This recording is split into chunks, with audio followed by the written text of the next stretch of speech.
ہیمورائڈ، جس کو پائلز اور اردو زبان میں بواسیر کہا جاتا ہے۔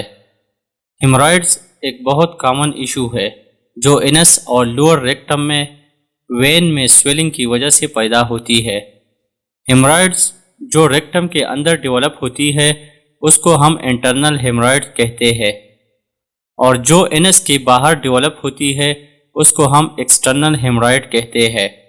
پرولیپس ہیمورائڈ میں انٹرنل اور ایکسٹرنل ہیمورائڈ دونوں باہر آتے ہیں، جو بلیڈنگ کے ساتھ ساتھ پین بھی کاز کرتی ہے۔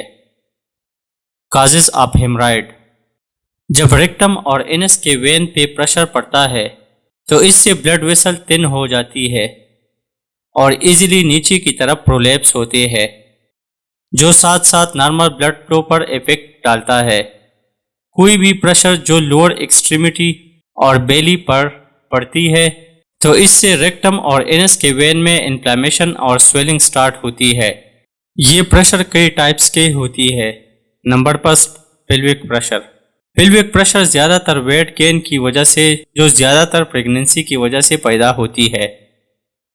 Number second, constipation.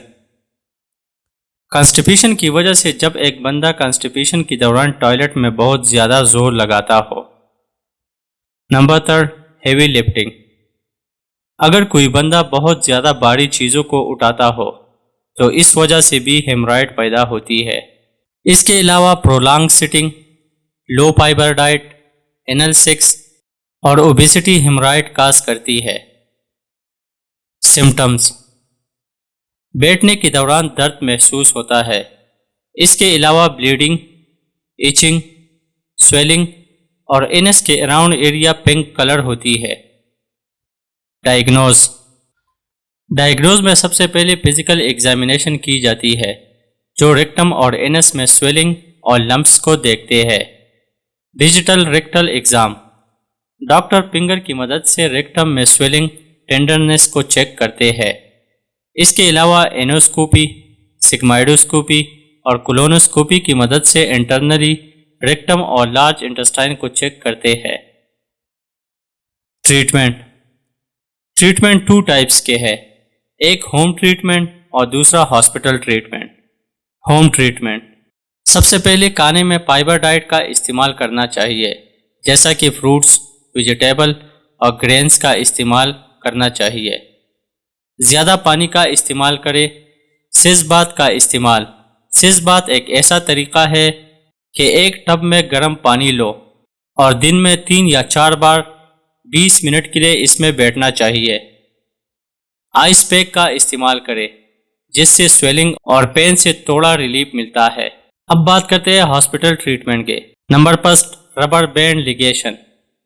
اس پروسیجر میں ایک ربر بینڈ ہیمورائڈ کے بیس میں ڈالتے ہیں جس سے ہیمورائڈ کو بلڈ کی سپلائی بند ہوتی ہے۔ انفراریڈ کوگولیشن: اس پروسیجر میں ایک سمال پروب کو ریکٹم میں انسرٹ کرتے ہیں جو ہیٹ کے ذریعے ہیمورائڈ کو ختم کرتے ہیں۔